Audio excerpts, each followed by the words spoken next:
標標冷知識 Watch here。講到卡地亞呢個牌子，你先諗起珠寶定係腕錶呢？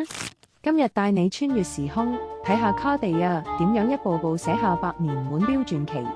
故事翻到去1847年，路易法蘭蘇卡地亞接管師傅巴黎孟德鳩路嘅工作坊，卡地亞品牌就此創立。1898年，品牌創辦人嘅孫路易加入卡地亞。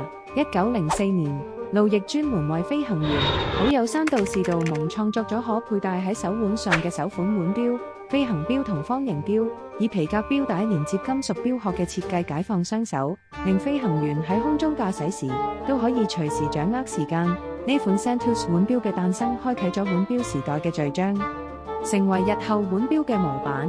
1912年，兩位異形錶代表登場，佢哋就係好似烏龜殼嘅 Tortoise 同好似玉缸一樣優雅嘅 Benoit。Tortoise 靈感源於龜殼，錶殼兩側改為獨特嘅弧形，好似酒桶嘅外觀，顛覆製錶界傳統，成為後來無數異形錶嘅靈感來源。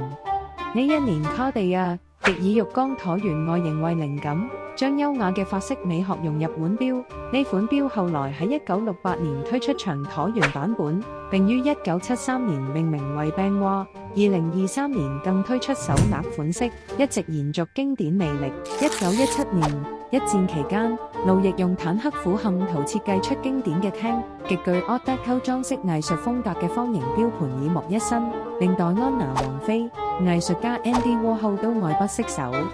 1967年，一位顧客將因為車禍導致變形嘅 Benoit 送去倫敦卡地亞維修，路易嘅細佬雅克俾變形嘅 Benoit啟發，重新改造，創造出扭曲嘅 Crash 系列，意外變成潮流傳奇。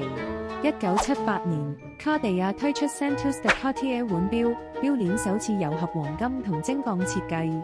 1983年，以美洲豹命名嘅 Pan3 de Cartier 腕錶誕生，係繼1914年後再次將美洲豹元素巧妙融入腕錶。柔軟靈活嘅金屬錶鏈就好似美洲豹輕盈嘅腳印。2007年，卡地亞推出藍氣球 Ballon d'Or de Cartier 系列，靈感源自1783年法國 Montgolfier 兄弟發明嘅藍色熱氣球，憑住好似熱氣球一樣輕盈優雅嘅造型，成為品牌近代嘅代表作。由飛機、浴缸、坦克到美洲豹同熱氣球，卡地亞一直為腕錶注入想像。卡地亞嘅歷史就好似一段關於美學嘅宣言。大家仲想知道咩腕錶冷知識呢？留言話俾我知啦！